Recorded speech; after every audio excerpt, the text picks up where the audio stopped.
자, 학생들 조용히 하세요. 안녕하세요. 강릉고등학교 총동문회 사무총장 17회 정연법 인사 올립니다.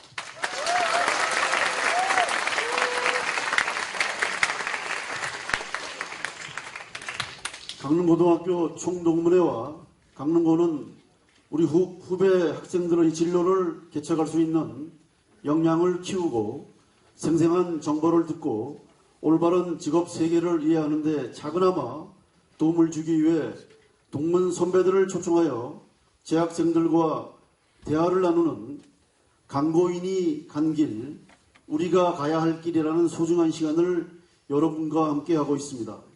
강릉고등학교 총동문회에서는 법조인, 공무원, 경찰관, 군인, 영화인과 디자이너 등 예술인, IT 분야와 산업계, 과학, 연구 분야 등 다양한 분야에서 뛰어난 활약을 하고 있는 동문 선배들을 초청해서 강릉고등학교 후배 여러분들이 꿈과 진로에 대해서 고민하고 정보를 얻을 수 있는 기회를 제공할 것입니다. 오늘은 먼저 외교관의 길에 대해서 특별 강연과 대화를 갖도록 하겠습니다. 오늘 강연해 주실 두 분 동문 선배님들을 이상준 교장 선생님께서 소개해 주시겠습니다.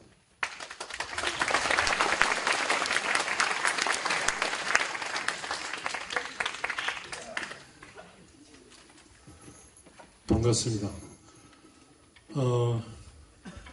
오늘 아주 귀중한 시간을 내주셨는데 국정의 업무를 수행해도 시간이 없는데 오늘 이렇게 후배들을 사랑하는 의미에서 이렇게 멀리 강릉까지 오셨습니다. 제가 한 분씩 소개해 드리겠습니다. 우선 두 분 다 올라오십시오.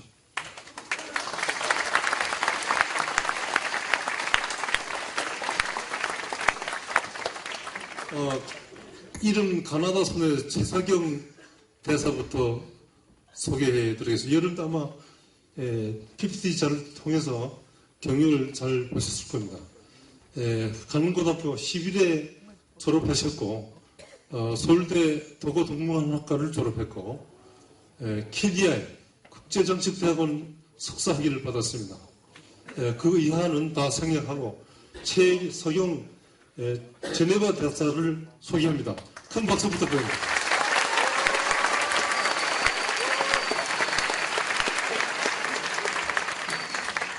다음 홍지인 대사입니다. 강릉고등학교 같이 11회를 졸업했고 고려대 정치외교학과를 졸업했습니다. 콜롬비아 대학교 대학원 국제관계학사 국제관계학 석사를 받았습니다. 나머지는 아까 여러분 봤을 테니까. 자, 폴란드 대사이십니다. 박수 부탁드립니다.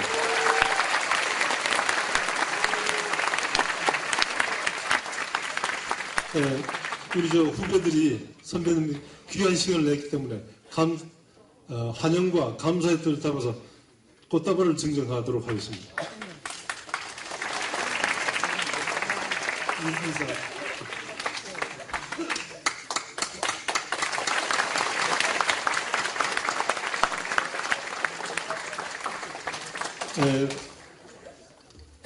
두 분 잠깐 앉으세요.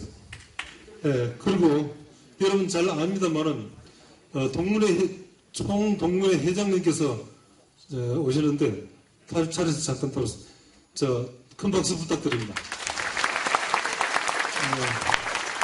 여러분 다 알고 계시지만 대학 교수 그리고 경제인으로서 무척 바쁩니다. 오늘 또 이렇게 여러분 선배님들이 와서 특별 강연을 하신다 그래서 또 강릉까지 오셨으면 고맙습니다. 다음 한 분 소개해 드리겠는데요. 손상아 이사님을 고문님을 소개했는데 이분을 원래 그 대사로서 이미 젊은 날 한창 하려고 지금 마크 애니라는 회사에서 고문직을 맡고 계십니다. 여러분 큰 박수 부탁드립니다.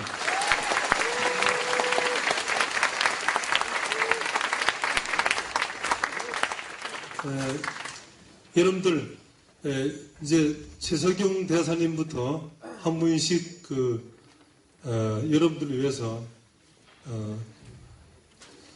말씀을 하실 겁니다. 한 20분씩 말씀하시고 그 세 번째 순서로 여러분들 질의사항이 있으면 질문을 해서 여러분들에게 답변해 주도록 그렇게 하겠습니다. 자, 그러면 우선 최석영 대사님의 걸어온 길을 한번 들어보시기 바랍니다. 큰 박수 부탁합니다.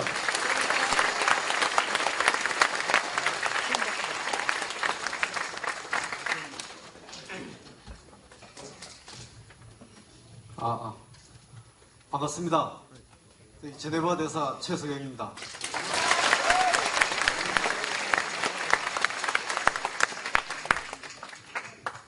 제가 고등학교 졸업할 때가 1974년입니다.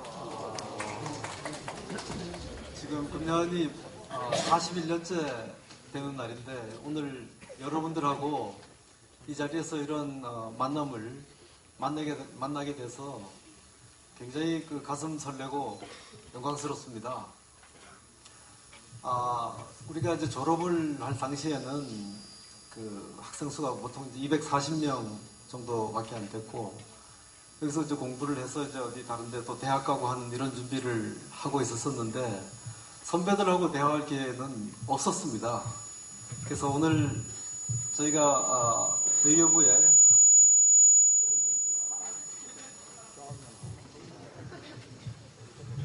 고등학교 졸업하고 외교부 근무하면서 외교부 근무 한 36년을 지금 한 상태인데, 여기 이제 후배들하고 이런 대화를 마련할 수 있게 된 계기가 돼서 굉장히 이제 반갑고 개인적으로는 영광스럽다고 이제 생각을 하고요. 제가 잠깐 여기 이제 고등학교 다닐 때 얘기를 한번 잠깐 드리겠습니다. 우리 고등학교 다닐 때는 이런 좋은 캠퍼스에서 공부를 못했습니다. 그때 당시 이제 용강동에 있는 조그만 건물에서 공부를 하다가 노암동으로 이제 학교가 이사를 가서 여기 이제 강릉의 남대천을 계속 이제 아침 저녁으로 통학을 하면서 고등학교 이제 졸업을 했고, 고등학교 졸업 후에 이제 대학을 이제 갔었었는데, 그때 당시에는 서울하고 또 강릉하고도 거리도 굉장히 멀고, 저희가 이제 청량리역에서 이제 밤기차를 타면 거의 한 11시간 걸려서 강릉에 도착을 하는 그런 때였습니다. 그러니까 그런 때에 비해서 요즘 여러분들은 굉장히 좋은 환경에 이제 공부를 하고 있기 때문에 뭐 여러 가지 여건이 안 좋다 이렇게 불평불만 하시면 안 된다 이런 말씀을 제가 드리겠습니다.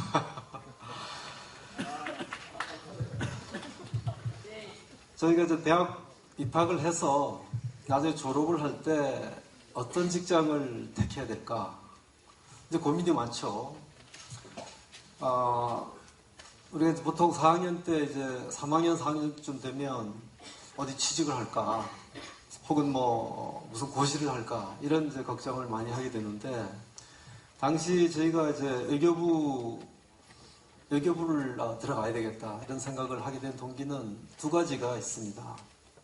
첫째는 졸업할 무렵의 시기가 1990년대 말인데, 그때는 한국의 민주주의가 완전히 정착이 안 된 상태여갖고 대학생들이 정부에 대한 시위나 데모를 많이 하던 때였습니다.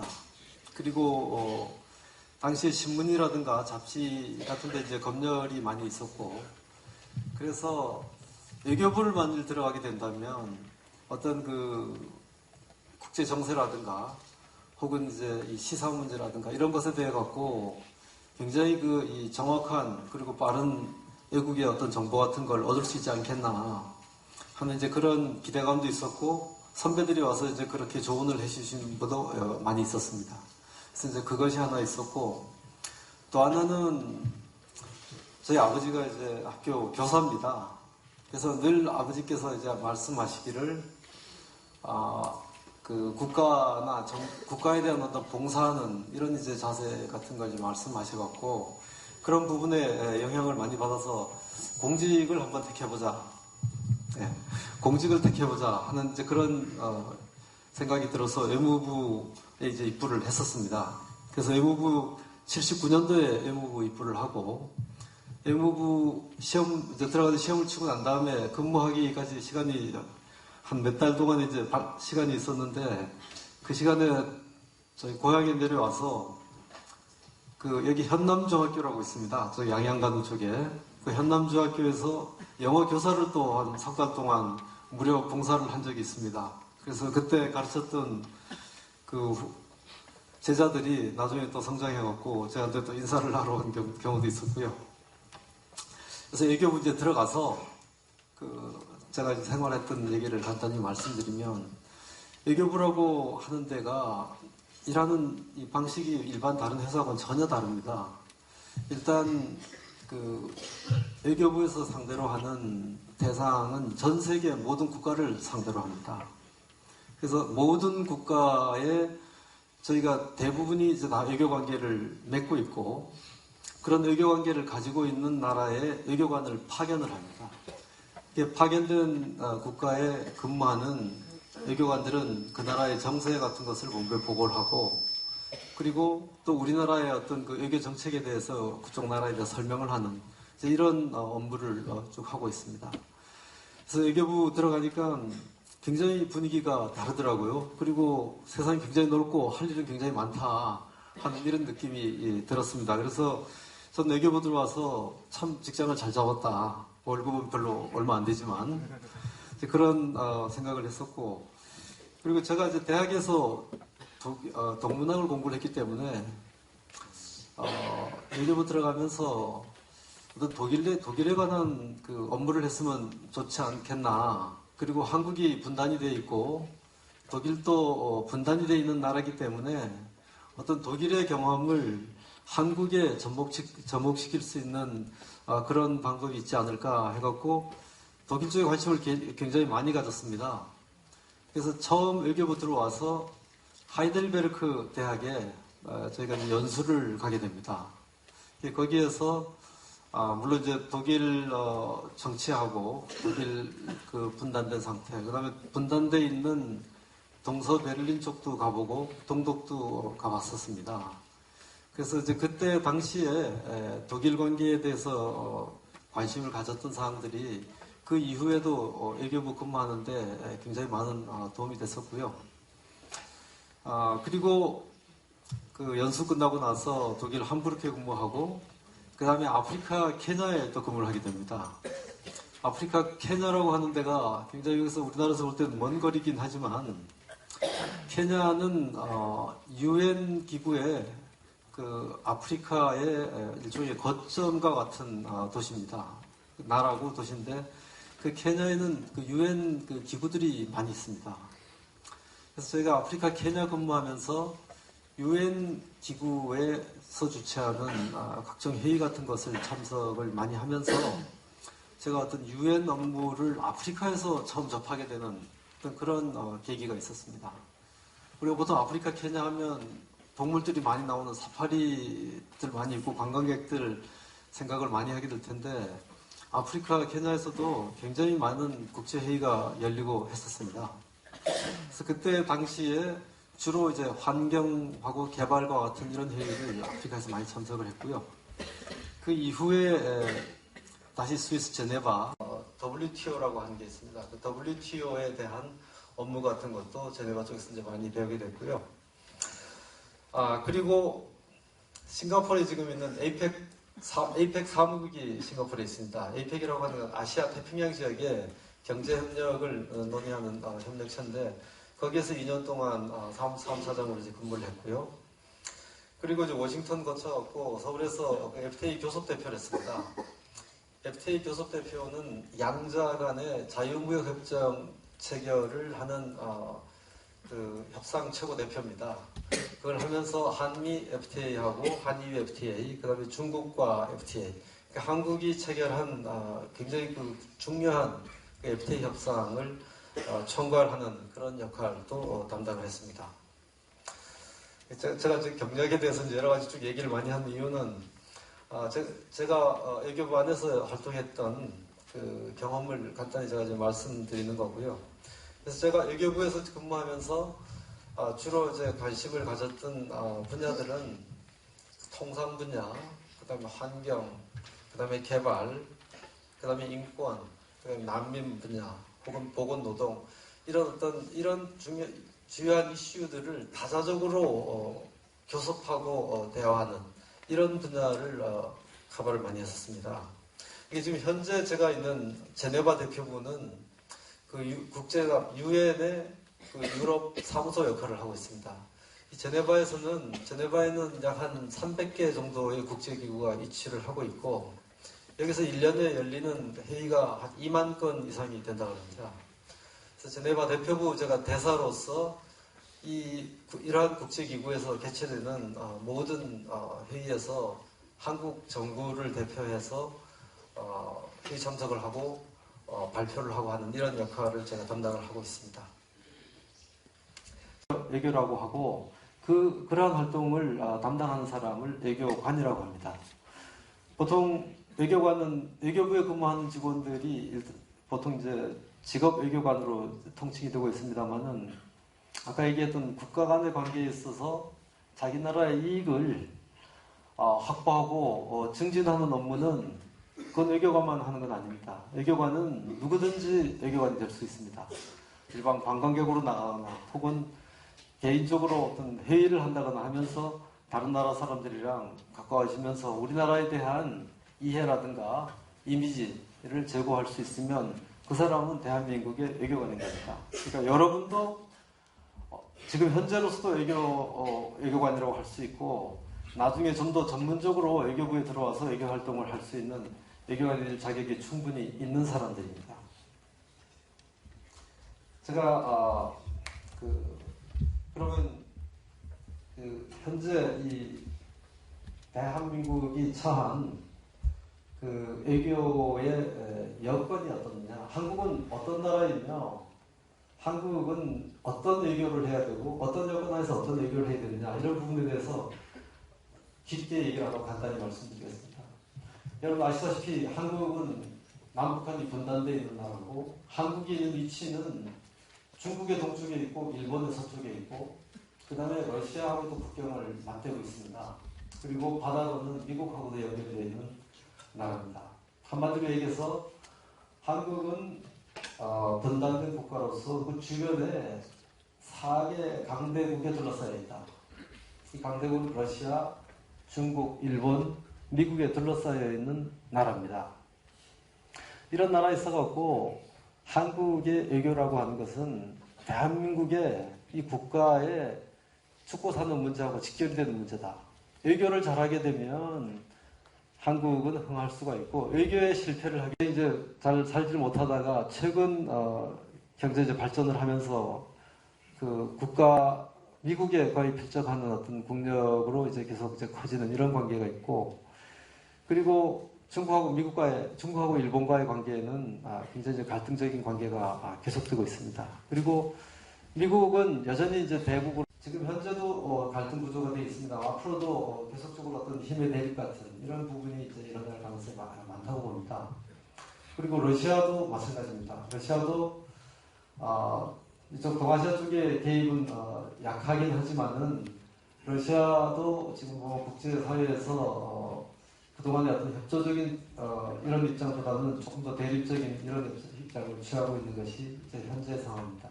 이런 어떤 주변에 있는 4개 강국이 취하고 있는 갈등적인 관계와 협조적인 관계, 그 관계 속에서 남북한이 존재하고 있고 그 속에서 이 대한민국의 외교가 우리의 생존과 안전 보장을 위해 갖고 활동을 해야 되는 이런 여건들입니다.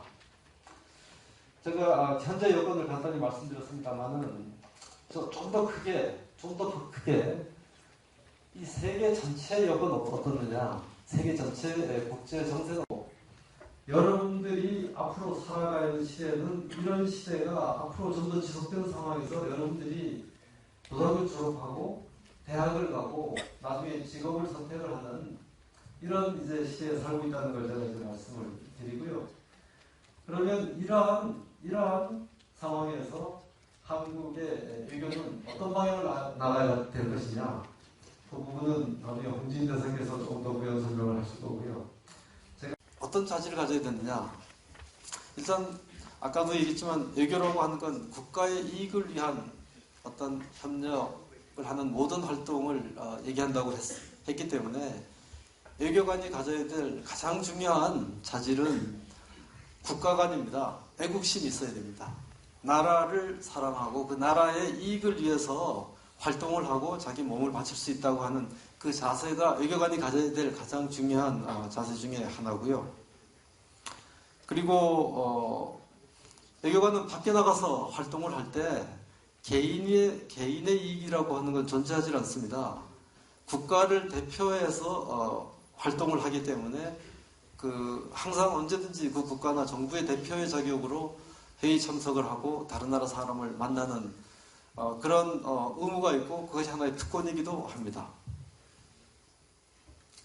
그리고 외교관은 방금 얘기했던 국가 간의 어떤 관계를 얘기하기도 하지만 우리나라 사람들이 외국에 갔을 때 혹은 뭐 출장을 가거나 여행을 가거나 이랬을 때 그 우리나라 사람들의 이익을 보호해주는 역할도 외교관은 해야지 됩니다.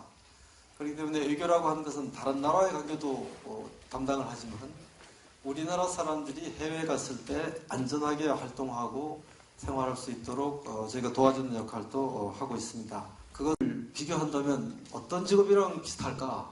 저는 항상 이렇게 얘기합니다. 첫째는 외교관은 군인과 같은 애국심을 가져야 되고 둘째는 기자와 같이 정확하게 자기가 관찰하고 느낀 것을 쓰고 보고할 수 있어야 되고 그 다음에 세 번째는 학자와 같이 자기가 담당하는 소관 분야에 대해서는 어떤 식견과 지식을 가져야 된다. 물론 이 세 가지를 다 완벽하게 가지기는 굉장히 어렵겠지만 외교관이 하는 활동의 특성을 제가 말씀드리는 겁니다. 대학 가고 그다음에 직장 생활을 쭉 하면서 항상 제가 이제 강릉 고등학교 출신이라고 하는 것이 항상 자랑스러웠고 고등학교 때 저희 스승님들, 선생님들한테 배웠던 어떤 여러 가지 어떤 학문적인 내용들이라든가 그 다음에 선생님들한테서 배웠던 자세라든가 이런 것들이 나중에 직장 생활할 때도 항상 그것이 이제 기반이 됐었습니다. 그렇기 때문에 제가 우리 후배들한테 당부드리고 싶은 것은 세상은 굉장히 넓고 여러분들이 할 일이 굉장히 많고 여러분들이 능력이 다 있는 사람들입니다. 그렇기 때문에 선생님들께서 가르치는 내용 그리고 인도하는 내용에 대해 갖고 겸허한 마음으로 받아들이시고 노력을 하시면 앞으로 좋은 결과가 있을 거라고 확신합니다. 다음 마치겠습니다.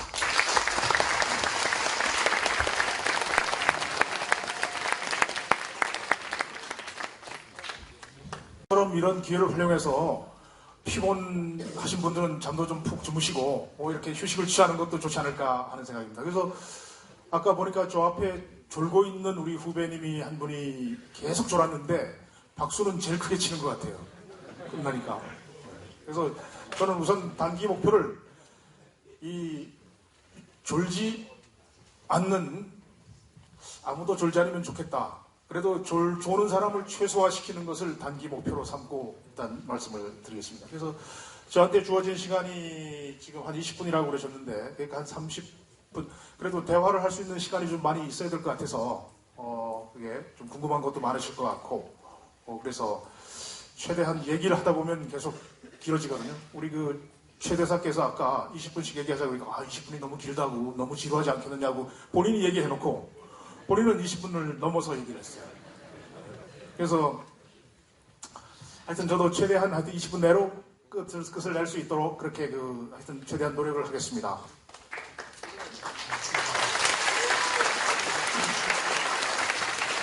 그래서 오늘의 주제는 사실 강고인이 간 길, 그 다음에 우리가 가야 할 길. 여기서 우리라고 하는 것은 우리 재학생들 말씀을 하시는 것 같고, 그래서 앞으로 과연 진로를 어떻게 택할 것이냐 하는 이제 거기에 대한 조언을 좀 잘 해드리는 것이 오늘의 이 의미가 아닌가 그렇게 생각합니다. 근데 우리 최석영 대사는 저 보시면 저희가 이제 11회 동기 동창인데 이렇게 같은 대사지만 대사가 다 같은 대사가 아닙니다.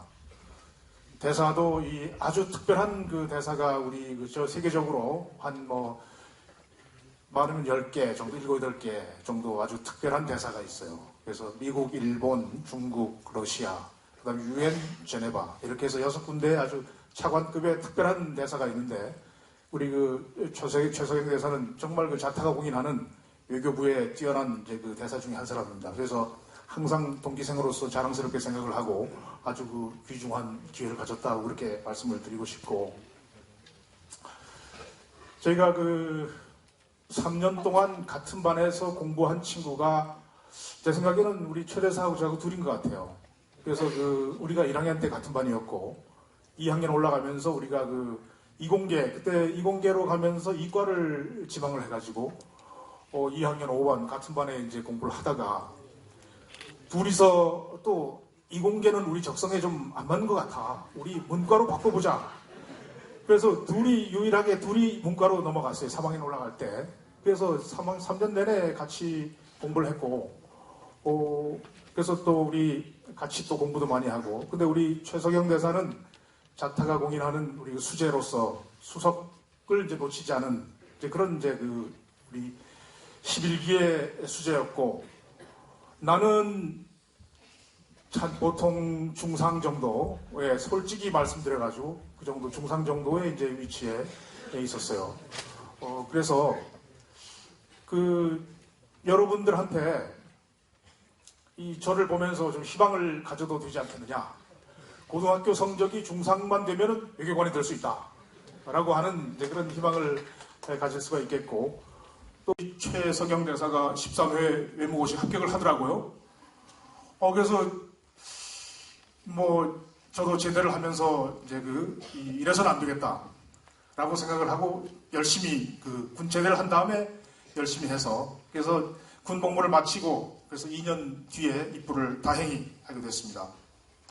그래서 저는 지금 외교부에 근무한 지 34년째가 됐고, 근데 외교관이라는 직업을 선택한 걸 한 번도 후회해 본 적이 없습니다.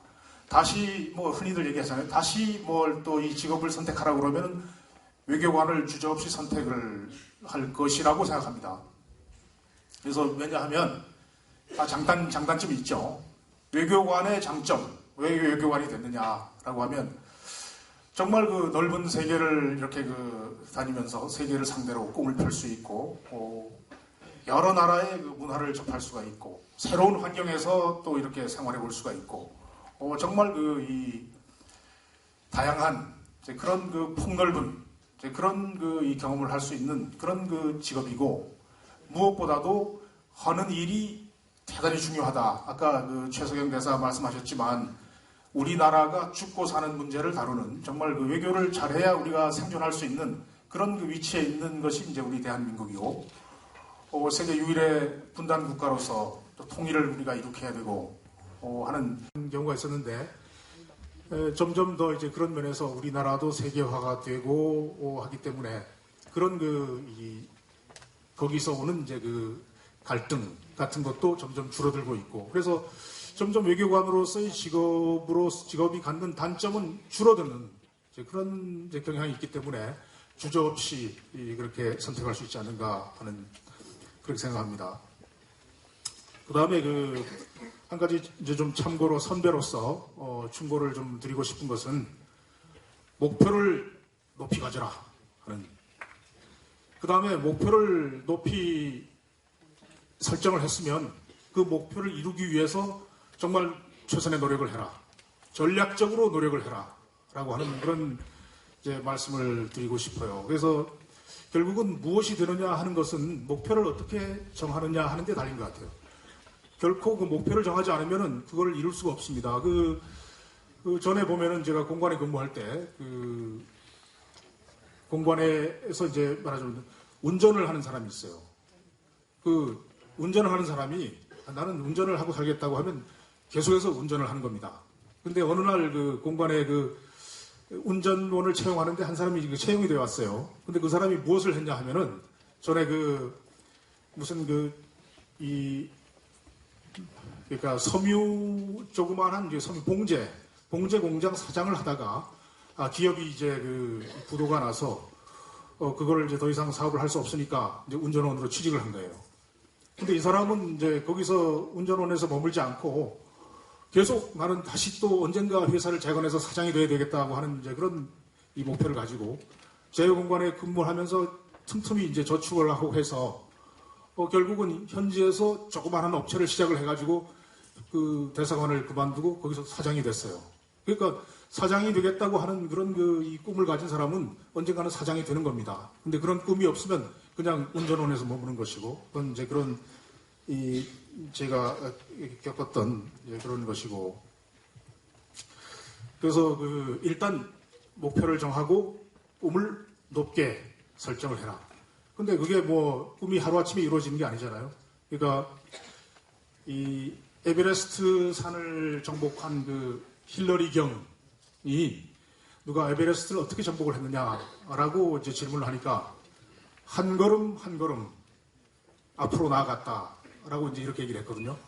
그러니까 뭐 크고 거창한 게 아니고 지금 당면한 그 자기 앞에 놓여진 그 길을 한 걸음 한 걸음 잘 걸어가면 결국은 먼 곳에 설정한 목표에 도달할 수 있다라는 그런 말씀을 드리고 싶습니다. 그래서 지금 여러분은 당면한 것이 우선 열심히 공부를 해서 좋은 성적을 얻고 그 다음에 그 원하는 대학에 진학을 하고 하는 것이 더 큰 목표로 나아가는 이 당면한 그 길이 아니겠습니까? 그러니까 자기 앞에 놓인 길을 한 걸음 한 걸음 착실하게 열심히 그렇게 딛고 나가시라 하는 말씀을 드리고 싶고, 그 다음에 외교관이 되려면은 평소에 지금부터 조금 여러분들이 제 생각은 좀 외교에 좀 관심을 많이 갖고 외교관이 돼야 되겠다고 생각하는 분들이 좀 많았으면 좋겠어요. 지금 그 외교부에 우리 그 강릉고등학교의 여러분의 선배들이 10명이 넘게 지금 근무를 하고 있습니다. 그래서 그 대사만 이제 3사람이 있고 본부에 그 아주 중요한 일을 하는 국장, 과장, 그 다음에 주요 공관에 이제 무슨 뭐 주요 직책을 맡고 있는 사람들이 지금 그 12명이 지금 이제 근무를 하고 있기 때문에 좀 많은 후배들이 들어와서 외교부에서 근무를 했으면 좋겠어요. 그래서 여러분들 또 오늘을 좀 이 계기로 해서 외교관이 되겠다는 뜻을 좀 이렇게 목표를 설정하는 그런 분들이 좀 많아졌으면 좋겠어요. 그래서 시간이 없기 때문에 한 5분 지금 시간이 남았는데 한국의 외교 정책이나 우리의 그 통일과 관련된 그 통일 외교에 관해서 좀 설명을 드리고 싶지만 그거는 좀 이제 시간이 없을 것 같고 제가 근무해온 이제 그 공간을 쭉 좀 이렇게 일별하면서 보면은 그게 우리나라가 걸어온 이 과정이라고 볼 수도 있는 것 같아요. 그래서 저는 처음에 이제 그 캐나다에 근무를 했는데 1987년부터 90년까지 첫 공관 근무를 캐나다로 나갔는데 그때 그 87년도에는 국내에서 매일 이 민주화 그 데모가 있었습니다. 그래서 그 캐나다에 있는 그 이웃집에 사는 사람들, 뭐 다른 이제 거기에 그 캐나다 정부에 근무하는 사람들이 너희는 왜 그러냐고 그래요. 맨날 저렇게 화염병 던지고 뭐 폭력 사태가 난무해가지고 어떡하려고 그러느냐. 이제 그러다가 이제 이 민주화 6.29 선언이 이제 있었고, 그 다음에 88년 그 서울 올림픽이 개최가 됐습니다. 그래서 그 올림픽 개최 직전에 우리가 그 대통령 직선제로 로 가고 또 민주화 조치가 있고 해가지고 상당히 이제 그 대외적으로도 우리가 좀 민주화에 대한 그런 이제 이 자존심을 회복할 수 있는 이제 그런 게 됐는데 지금도 잊지 못해요. 88 올림픽을 하고 나서 개막식이 있었는데 그 다음 날인가 이제 모임에 들어갔어요. 모임에 들어갔더니 그 모임에 와 있던 그 외국 이제 그 대표 사람들이 전부 이렇게 쫙 일어서더니 정말 기립박수를 하듯이 환영을 하면서 축하한다고 다 악수를 청해요. 한국이 정말 그런 줄 몰랐다.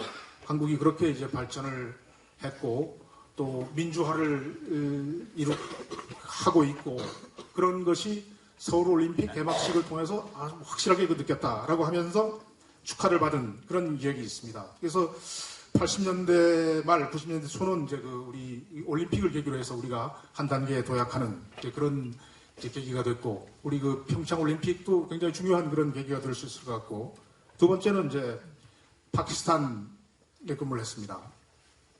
근데 그 파키스탄이라는 나라가 옛날에 우리가 1960년대 경제개발 계획을 수립할 때 유엔에다가 어느 나라에 가서 좀 한 군데 가서 좀 보고 배우고 싶은데 어디 가서 좀 배웠으면 좋겠냐고 하니까 파키스탄을 추천을 했어요.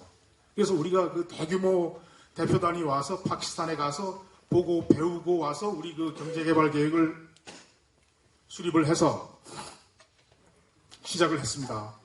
근데 그로부터 30년이 지난 그 1990년대 파키스탄의 국민소득은 그 당시하고 비슷해요. 500불 정도 조금 못 미쳐요.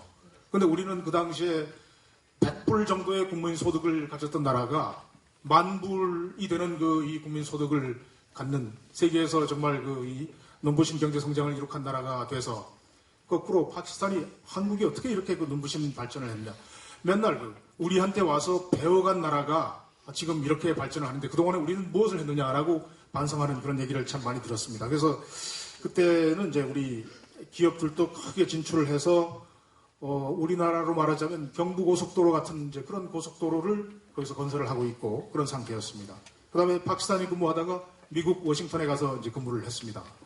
근데 워싱턴에 근무할 때는 이제 1997년도 IMF 금융위기, 그러니까 아시아 금융위기를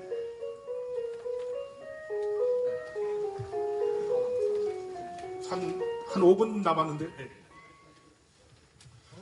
그래서 그 금융위기를 맞아가지고 거의 우리 경제가 부도 직전에 놓이는 그런 참 가슴 아픈 그런 경험을 했고 우리 공관 직원들의 말하자면 주택 임차료를 이렇게 그 지불하려면은 수표를 끊어야 되는데 그때 그 한국이 부도가 난다고 하니까 이 집주인들이 한국 대사관이 끊는 수표를 못 받겠다고 할 뭐 그런 사태도 생길 정도로 그렇게 참 눈물겨운 그런 경험을 했는데 우리가 이 금융위기를 잘 극복하고 그게 우리 경제가 또 한 단계 도약하는 또 오히려 또 그런 계기가 됐어요. 왜냐하면은 우리 경제를 이제 시스템을 개혁하고 개방을 하고 개혁을 해야 되는데 그걸 하여튼 뭐 우리 힘으로 스스로 한 건 아니지만 타의에 의해서 우리 경제를 완전히 아주 이 개혁하는 그런 계기가 돼서 그것을 바탕으로 해서 우리가 이 다른 나라에 대해서도 자신 있게 그 후에 뭐 개방된 경제 체제를 가지고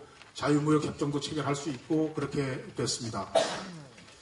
그 다음에 이제 미국 근무를 하고 나서 이제 서울에 왔다. 그 다음에 인도에 가서 근무를 했고요.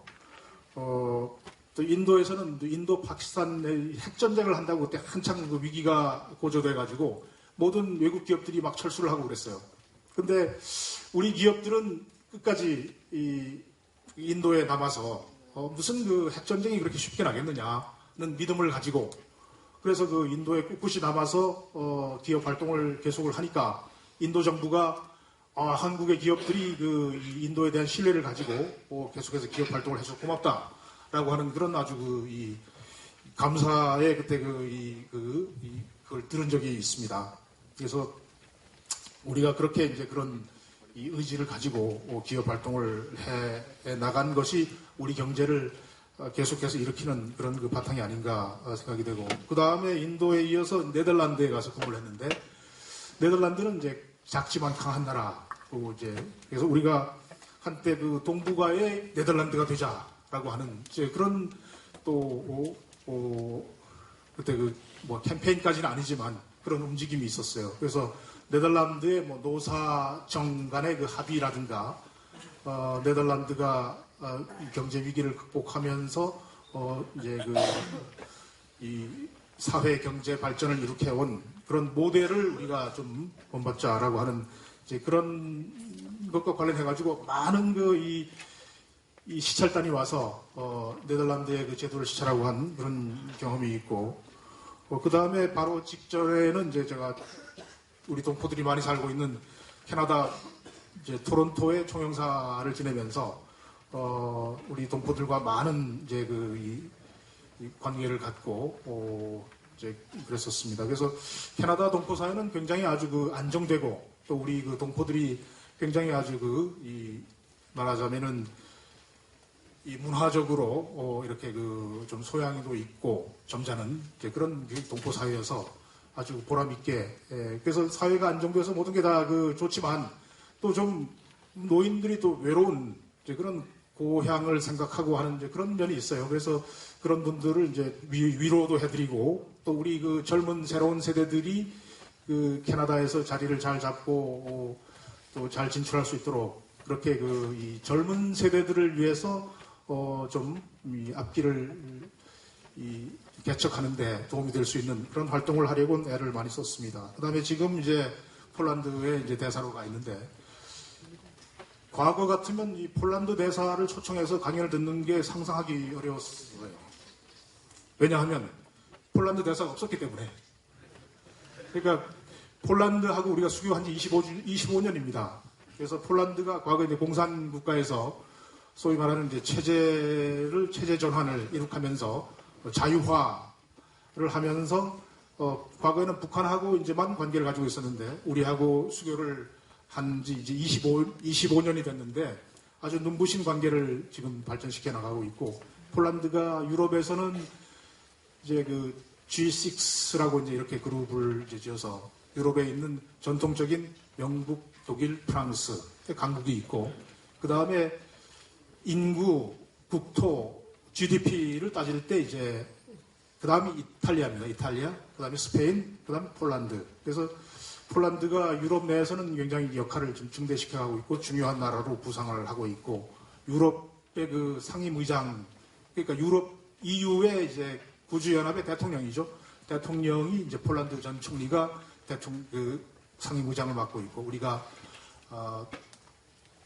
유엔 사무총장을 배출했듯이 그런 자부심을 가지고 있고 그렇습니다. 그래서 한국과 폴란드는 전략적 동반자 관계를 맺어가지고 아주 긴밀한 그런 관계를 발전시켜 나가고 있습니다.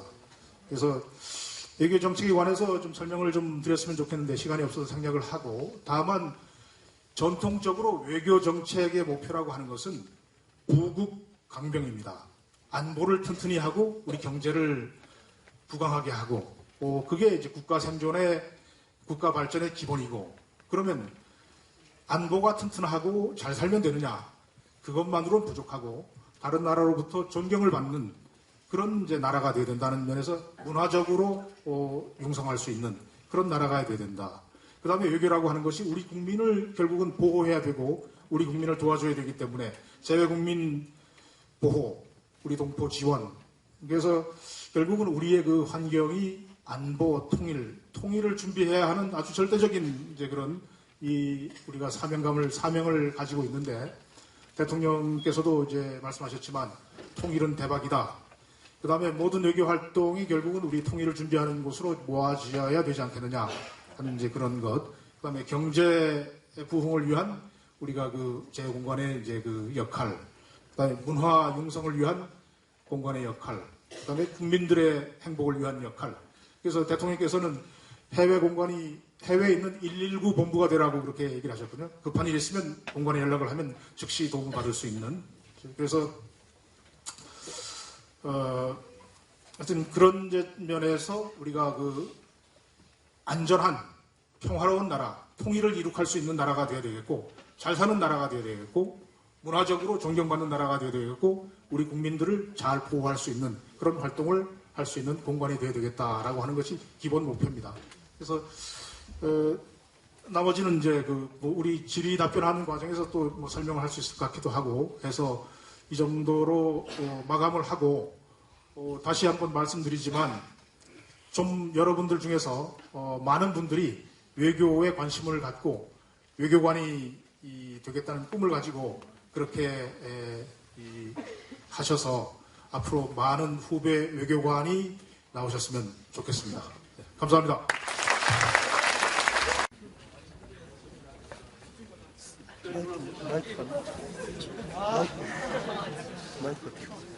저 꿈이 나사에 가는 건데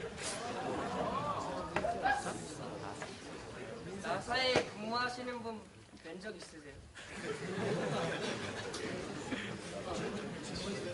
질문이 그거예요?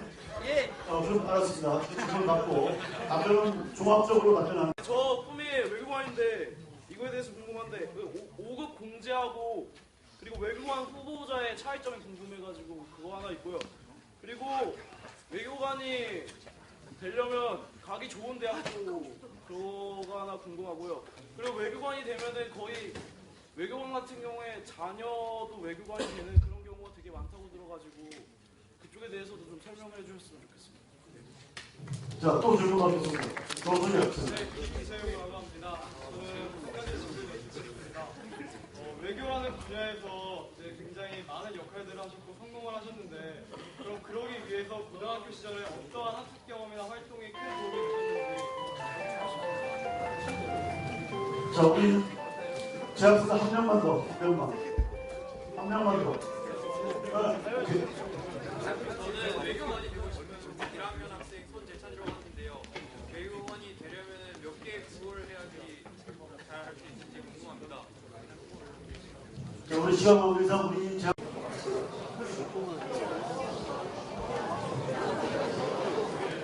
잘 안 들려 학생을 조용히 해주세요. 외교관님께서 겪으셨던 힘들었던 점 같은 거 진솔하게 한번 들어주십니다.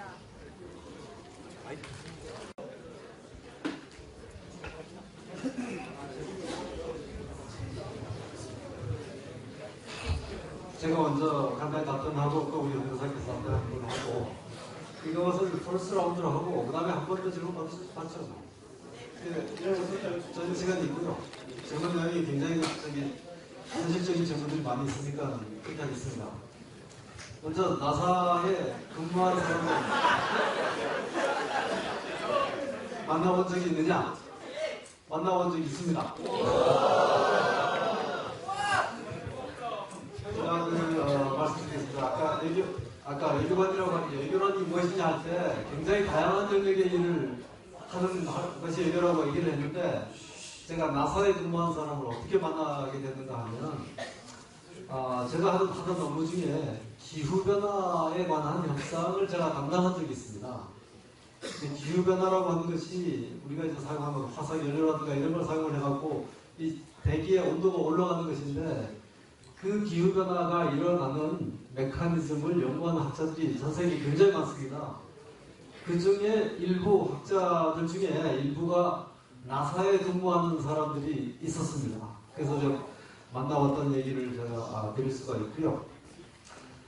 그리고 지금 외교관 내가 대학교에서 무슨 공부를 해야 되고 그 다음에 이제 5급 공채 외교관 관계는 어떤지 공부사는 좀 부탁을 좀 드리고 그리고 고등학교 때 무슨 공부를 했느냐 고등학교 때는 사실 외교관이 될지 뭐가 될지 정확하게 입장이 정리가 안 된 상태이기 때문에 고등학교 때는 그냥 선생님들 하시는 말씀을 열심히 잘 듣고 따른 것이 저희가 공부했던 거라고 할 수 있고요. 그리고 고등학교 때 그 배웠던 영어가 그리고 고등학교 때 배웠던 그 인생에 대한 어떤 태도, 생각하는 것들이 외교관하고 직접 연계는 되진 않지만 나중에 외교관 생활을 하는데 하나의 어떤 생활의 하나의 근본이 됐다 말씀을 드리겠습니다. 성실한 태도, 그 다음에 어떤 이 공부를 하면서 자기가 추구해야 되는 어떤 목적이나 비전 이런 기본적인 가치관을 고등학교 때 제가 배웠다고 말씀드리겠습니다. 그 다음에 이걸 몇 개를 해야 되느냐 외국어를 사실 많이 하면 좋긴 좋죠. 많은 나라 사람들이랑 자유롭게 얘기할 수 있으니까. 그러나 제가 볼 때는 외교관이 되기 위해서는 영어 하나라도 잘하는 것이 굉장히 중요하다. 그리고 한국이 아까 얘기한 대로 위치가 중국하고 일본 그 사이에 있는 지정학적인 여건으로 볼 때 중국어를 배우는 것도 도움이 될 것이고 만약에 서양 쪽하고 관계를 많이 맺으려고 하는 사람들은 뭐 프로그램을 할 수 있는 것이고 그러나 너무 많은 욕심 가지지 말고 영어 하나 정확하게 하고 잘할 수 있으면 하나의 큰 무기가 될 수 있다 이렇게 말씀드리고요. 가장 힘들었던 일들은 지금 외교관 생활뿐만 아니라 사람이 살다 보면 힘든 일이 굉장히 많죠. 여러분들 고등학교 생활 하시면서도 힘든 일이 굉장히 많을 텐데 저로서는 가장 힘들었던 시간들이 외교관이라고 하는 직장이 계속 돌아다니는 직장이기 때문에 강대사께서도 말씀하셨지만 국내에 자기가 알고 있던 어떤 친구들이라든가 친척들이라든가 이런 어떤 교류할 수 있는 기회가 중간에 좀 많이 끊기는 것이 좀 어려웠다 이런 말씀 드릴 수 있고 그리고 이제 근무하면서는 여러 가지 힘든 일이 많이 있습니다. 그건 나중에 그렇게 말씀드리겠습니다.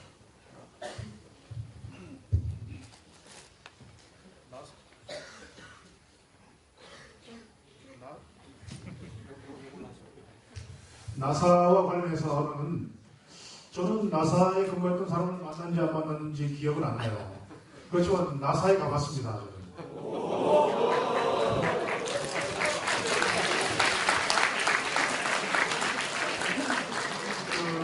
미국의 주민대사관에 근무할 때 휴가차 플로리다에 가서 나사에도 가보고 케이프 카네버럴 우주선 발사하는 곳에도 가보고 그래서 외교관이 그런 장점 중에 하나가 그런 이제 여러 곳을 가볼 수 있는 게 아니라 저는 파키스탄 근무할 때 히말라야 저 꼭대기로 올라가 보고 인도에 근무할 때도 저기 이 겐지스강 거기 이 강가에 가보고 하여튼 그런 나사 방문 경험이 있습니다.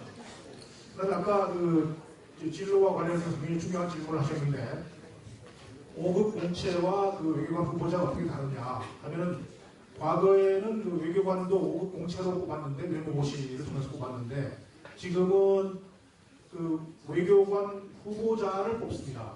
후보자를 뽑아가지고 국립외교관에서 1년 동안 교육을 한 다음에 교육이 끝날 무렵에 이제 교육 성적을 이제 이렇게 평가를 해서 최종 선발을 해서 임용을 합니다.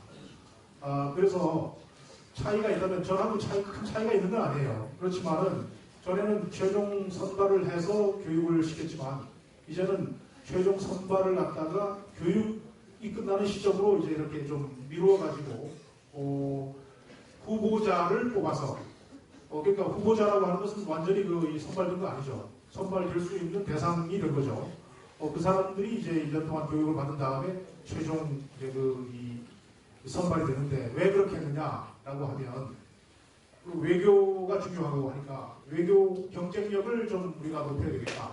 경쟁력을 높이는 방법은 경쟁을 더 강화시키는 방법밖에 없다. 그래서 좀 경쟁을 좀 도입을 한 겁니다.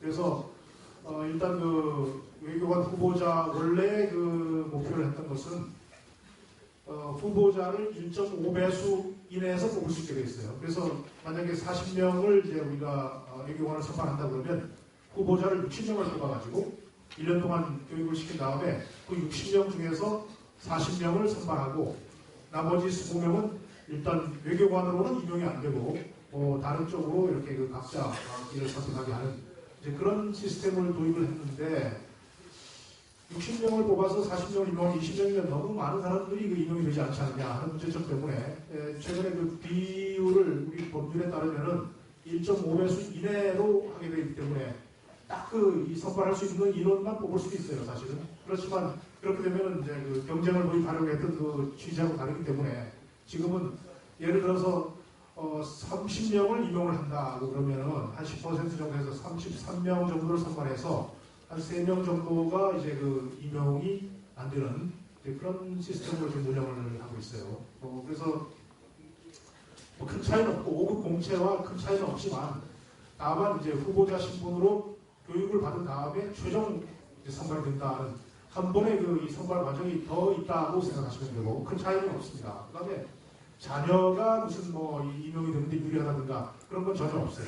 그러니까 외교관 자녀. 그래서 처음에 이 외교관을 뽑는 이 선발 방식을 바꿀 때 5급 공채에서 외교관 후보자 선발로 바꿀 때 혹시 외교관 자녀들에게 특혜를 주기 위해서 그런 것이 아닌가라는 그런 일부에서 의혹도 제기가 됐는데 전혀 그것은 상관이 없고 오히려 더 어려워졌어요. 외교관 이 자녀들이 이 시험을 통과하는데 오히려 더 어려워진 것이 왜냐하면은 아까 그 몇 개 외국어가 필요하냐 하는 이제 그런 질문, 그 다음에 외교관 시험이 어떤 그런 구체적인 질문은 안 하셨습니다만은 외국어가 2개가 필요해요. 그래서 그 과거의 외무고시하고 거의 비슷한 이제 그 선발 제도인데 외교관 후보자 선발을 하는 것도 1차, 2차, 3차 시험이 있는데 1차 시험은 객관식으로 해서 공직 그 적격성 테스트 PSAT라고 하는 그게 있고 그 다음에 이제 한국사에 관한 이제 그 등급을 이제 받게 돼 2등급을 받아야 되고 그 다음에 영어도 일정한 점수 이상 그 공인된 시험에서 일정한 점수 이상만 받으면 되고 제2외국어도 일정한 그 공인된 그 시험에서 일정한 점수 이상만 받으면 돼요. 그래서 그 제2외국어가 필요하다. 영어와 제2외국어가 필요하고 그 다음에 2차 시험에서는 이제 이 객관식이 아니고 논문식과 그 다음에 이제 그런 이제 이 에세이를 쓰게 되어 있는데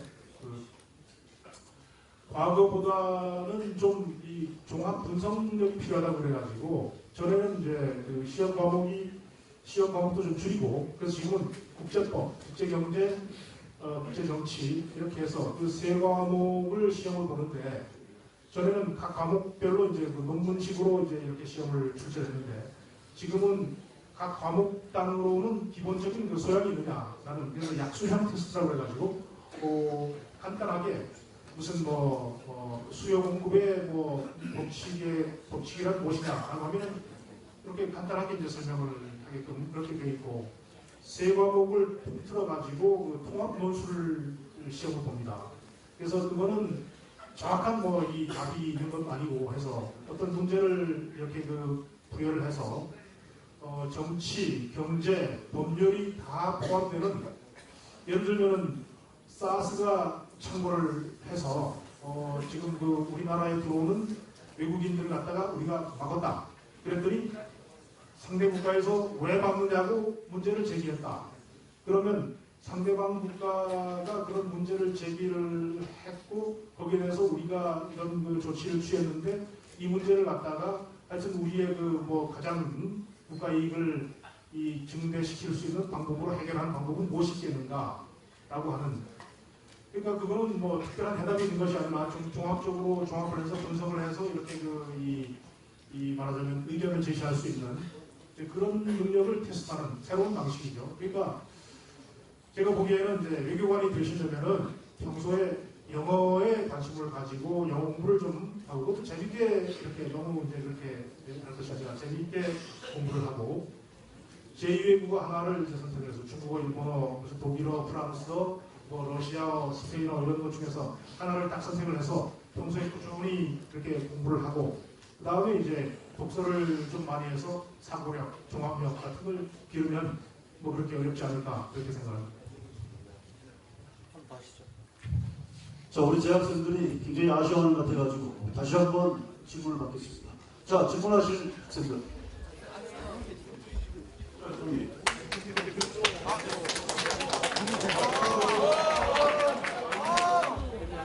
안녕하십니까, 이동호입니다. 네, 일단 이런 자리를 만들어주셔서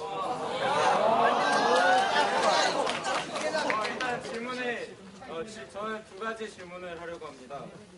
일단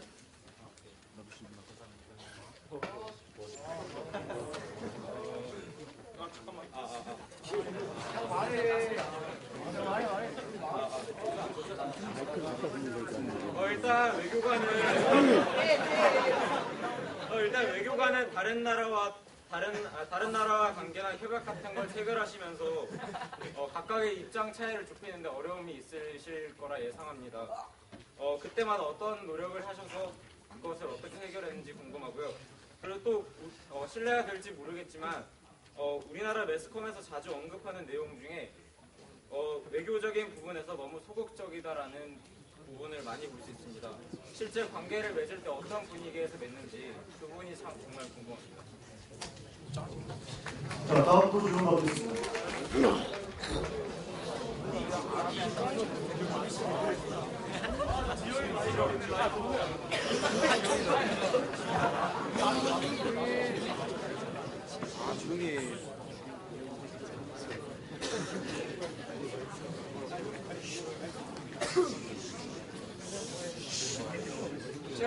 싶은 질문은 두 가지인데요.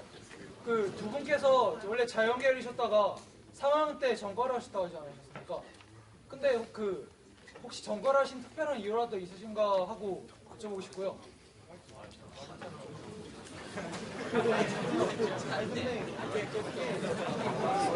그리고 그 외교관이시면 그 다양한 분야의 사람들과 만나고 또 여러 가지 많은 분야에 대해서 이야기를 하실 텐데 그 각각의 주제가 그 대사님들께서 잘 모르시는 거면 어떻게 대처하시는지 그것도 여쭤보고 싶습니다. 자, 또 질문하시죠.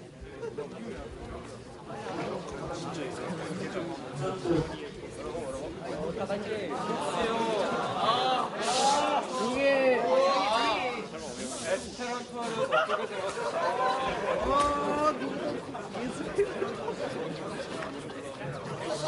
자, 또 우리 남학생 한 번만 더.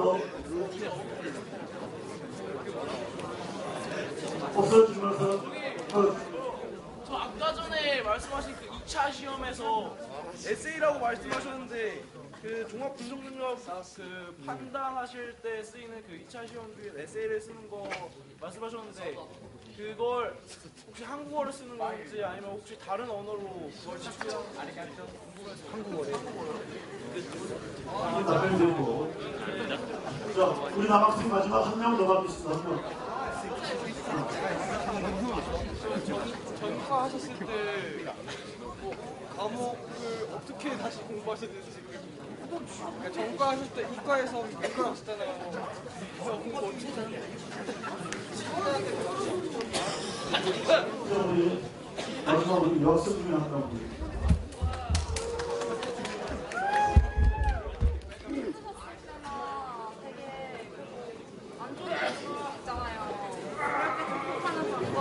자, 조용히.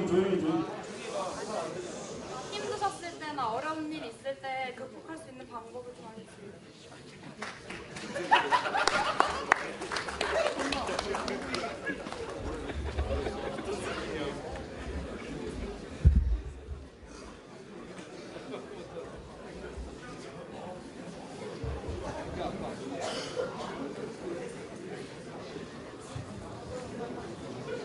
협상을 할 때 그 차이를 어떻게 해결하냐. 저는 계속 우리 최석영 대사가 그 FTA 협상 대표, 소속 대표를 했으니까 협상의 아주 명수입니다.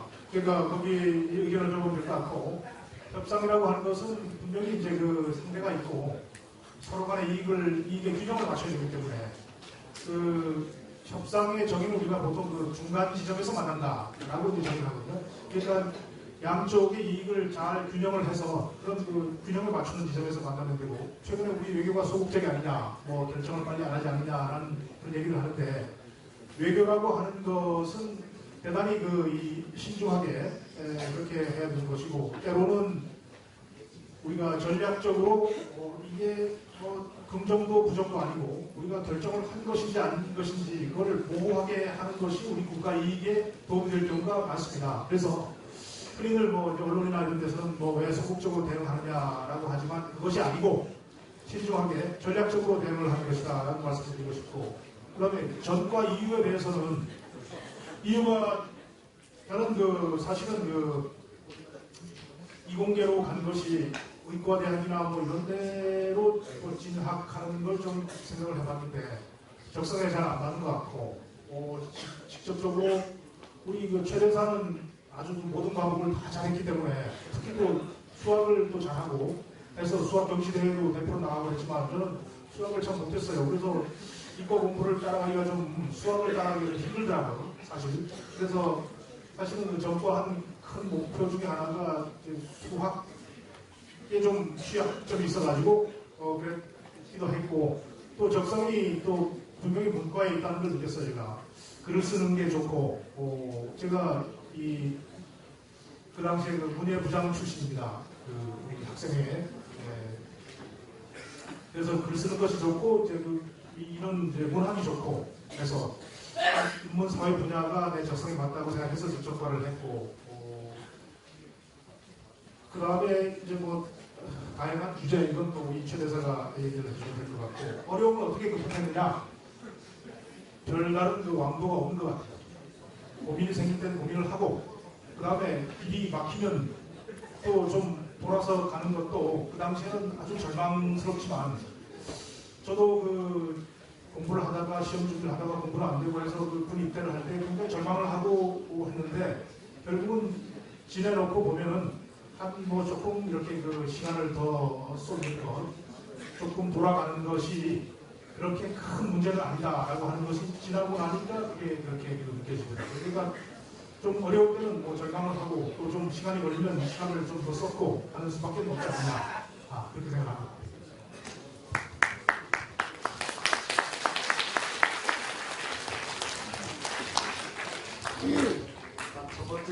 첫 번째 질문하셨던 분은 아주 굉장히 중요한 질문하셨고 그리고 질문할 때 아주 태도가 좋았어요.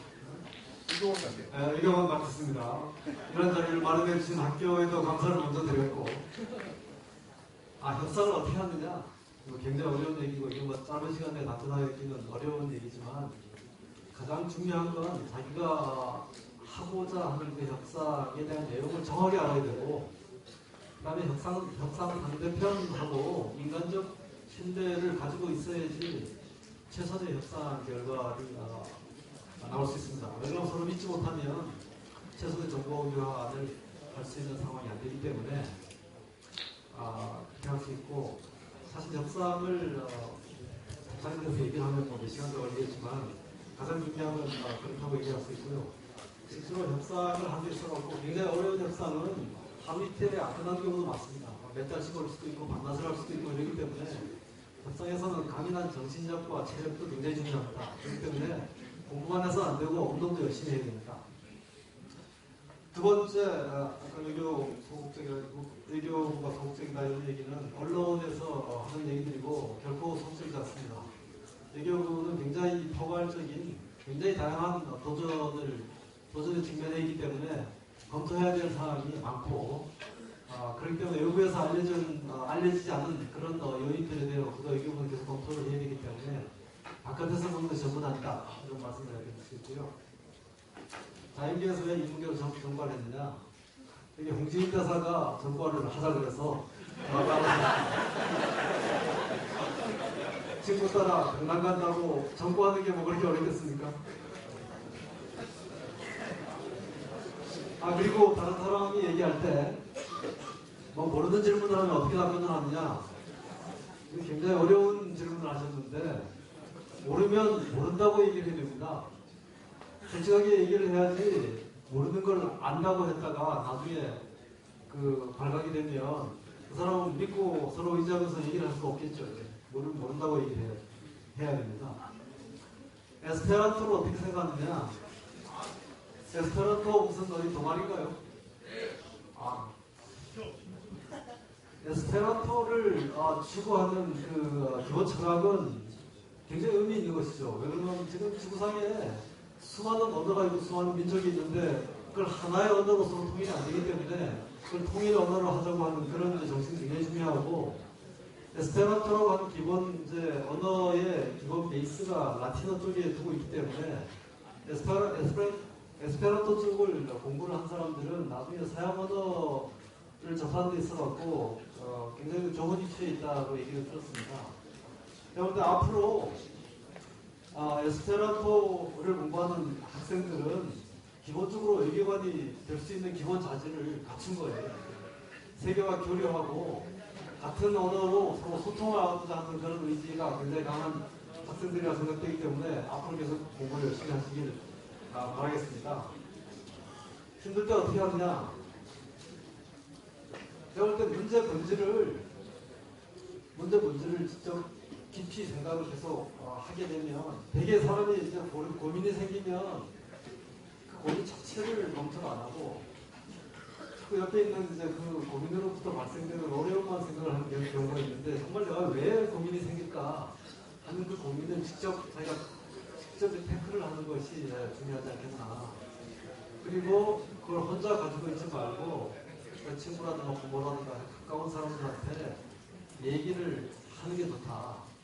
자기가 병이 있을 때 병을 감추는 것보다 병은 소문을 많이 내라고 하듯이 고민 있을 때 그 얘기를 자기가 믿을 만한 사람한테 얘기를 하고 상의하는 것이 좋다. 그렇게 생각합니다.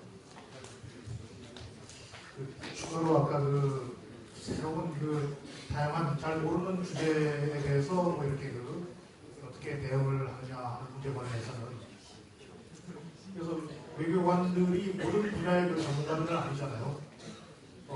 그러니까 수시로 정말 그 자기가 잘 모르는 그런 그 주제를 가지고 서로 협의도 해야 되고 협상도 해야 되고 그런 경우가 굉장히 많습니다. 그런데 그게 그 우리가 이제 그 팀을 이루어서 이렇게 그 일을 하기 때문에 수시로 그러니까 순발력이 있게 잘 모르는 주제지만 신속하게 그것을 이제 그 습득을 해서 그렇게 대응을 해야 하는. 그래서 여러 가지 그러니까 외교관 생활을 쭉 몇 년을 이제 하면 많은 주제에 대해서 좀 알게 되는 그런 이제 또 이 측면도 있는 것 같아요. 그래서 계속해서 새로운 그 것들을 갖다가 이렇게 그 파악을 해서 순발력 있게 대응을 해야 하는 이제 그런 직업이라고 볼 수 있습니다. 여기 지금 학배우들도 와 계신 거예요? 없습니까? 네. 뭐 좋습니다. 저는 뭐 더 해도 되겠습니다. 이제 우리 저 초대 동문회장이시지 최강길 미래 선배님께서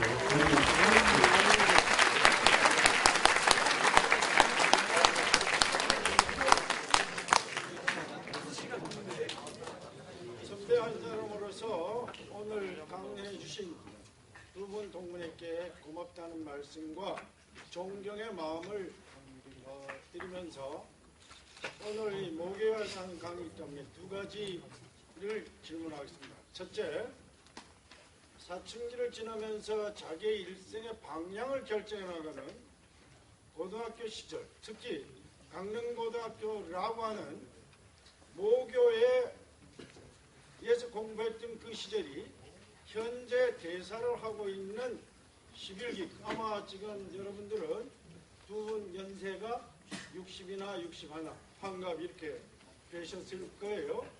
그러니까 고등학교 시절이 살아가는데 어떤 의미를 갖고 있는지 그걸 하나 묻고 싶고요. 그 다음에 둘째는 한 분은 이제 서울대학 동문학과를 다니셨고 한 분은 고려대학교의 정치 외교학과를 다녔습니다. 여러분들이 앞으로 대학을 선택해서 여러 방향으로 가겠지만 오늘 두 분이 한그 유사한 외교관이기 때문에 대학을 갈 때에 전공 과목을 꼭 외교관이 되고자 하는 사람에게 있어서 전공 과목 선택이 어떤 의미를 갖는지 그것에 관한 답변을 해주실 부탁드리겠습니다.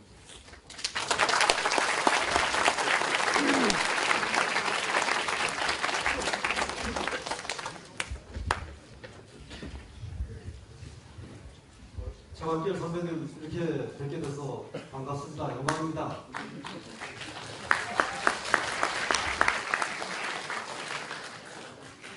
처음 하신 질문은 사실 아까도 제가 잠깐 말씀드렸습니다만은 고등학교 때 저희 선생님들한테 배웠던 내용들이라든가 인생에 대한 어떤 지침 그리고 강릉고등학교라고 하는 이런 어떤 이 학교 조직이 저희 인생에 준 영향은 거의 뭐 절대적이라고 할 수 있습니다. 저희가 사실 시골에서 고등학교를 졸업을 하고 서울에서 대학을 나오고 직장 생활을 하면서 사실 선배 동문들은 그렇게 많지 않은 그런 여건에서 저희가 이제 사회생활을 시작을 했습니다만은 저희가 고등학교 때 배웠던 그런 어떤 인생에 대한 지침이라든가 그다음에 어떤 학습 태도라든가 생활 태도라든가 이런 것들이 저희 그 직장 생활하고 인생을 살기 있어갖고 굉장히 중요한 나침반이 됐다 이런 말씀을 드리고요. 사실 거기에 대해서는 저희가 사회생활을 하면서 다시 학교에 돌아와갖고 저희를 가르쳤던 선생님들한테 그 고맙다는 말씀을 자주 드리지 못해갖고 늘 안타까운 마음이 있습니다.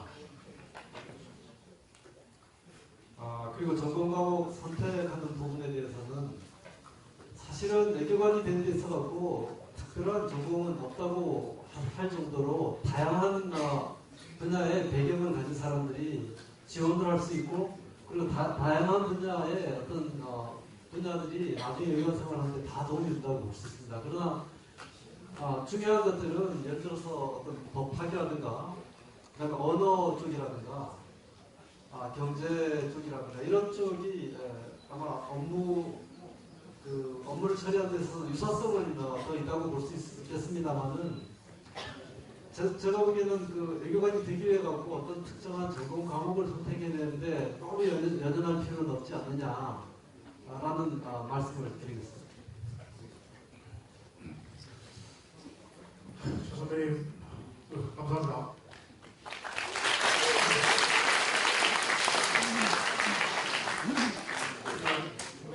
인생에 있어서 고등학교 시절이 갖는 의미는 정말 절대적이라고 할 수 있겠죠.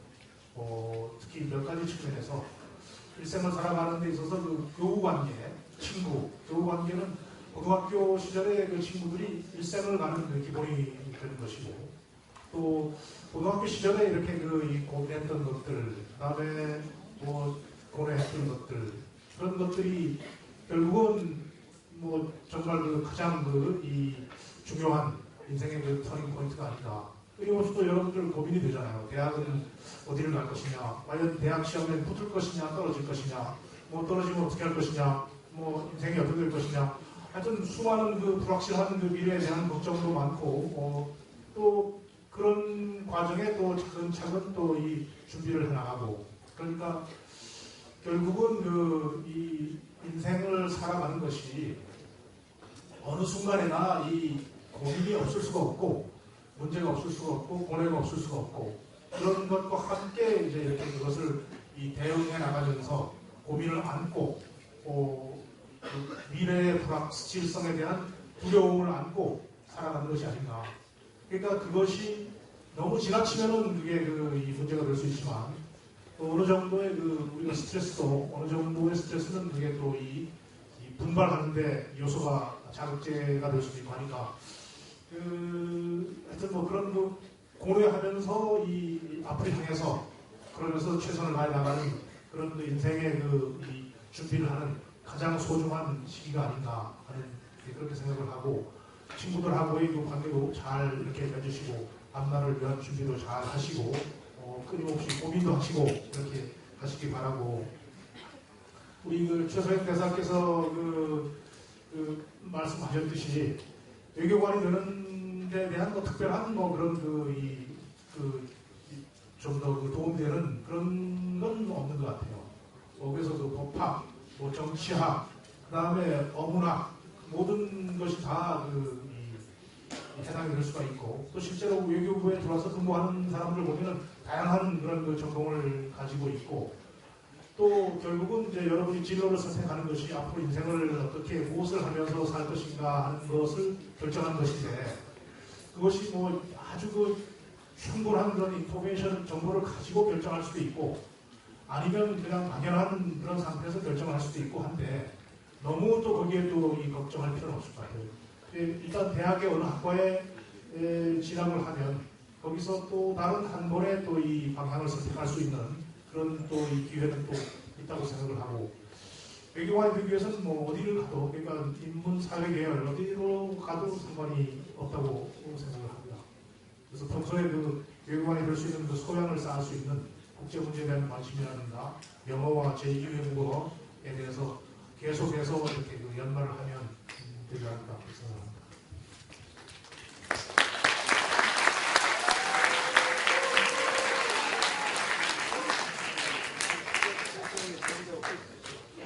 더 질문하실 분 있으면. 자, 총체적으로 한 명만 더 질문. 혹시 지금 우리 두 분 선배님들이 말씀하신 건 중요한. 지금부터 52년 전 선배도 와 계시고, 또 이제 그 후에 41년 전 선배님도 와 계십니다. 오늘 훌륭한 말씀 정말 고맙고요. 여러분들 그래도 어려웠지만 난 참 걱정을 많이 했습니다. 이게 어떻게 될까? 그래도 다행히 오늘도 분위기가 괜찮았던 것 같습니다. 두 분이 훌륭한 외교관으로서 글로벌 인물이죠. 그렇죠? 또 한국의 또 인물입니다. 앞으로 계속 지켜봐 주시기 바랍니다. 자, 금년도 스쿨 비전이 뭐라고 그랬죠? 네? 탁월한 성품, 행복한 학교. 이것이 금년도 우리의 목표입니다. 자, 선배나 사실 선배들이 구호제창 선배 후배들이 선배들 위해서 구호제창을 한번 하도록 하겠습니다. 우리의 영원한 사명. 여러분 할 수 있죠? 네. 사회는 뭐고요?